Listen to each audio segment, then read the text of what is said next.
দেখো বন্ধুরা, বিকাল তো হয়েই গেছে, আমার সব কাজের লোক চলে গেছে, এখন আমি দোকানে একাই আছি।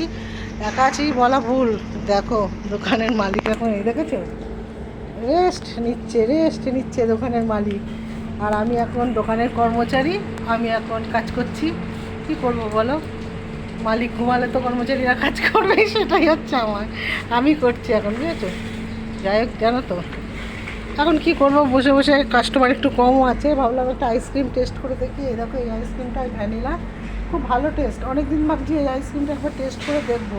টেস্ট করলে সুবিধা কী হয় বলো তো, কাস্টমারকে বলতে পারি যে এটা খুব ভালো খেতে, এটা খাও, জোর করতে পারি। তাই আজকে একটা টেস্ট করে দেখছি। আমি একটু খাচ্ছি, কিন্তু খাওয়ার সময় পাচ্ছি না, কাস্টমার আসছে তো চলে যাচ্ছে, বা আইসক্রিমটা গলেও গেছে। খুব ভালো খেতে কিন্তু। তোমাদের যদি কোনো রকম ধরনের আইসক্রিম খেতে ইচ্ছা করে, আমার ক্যান্টিনে কিন্তু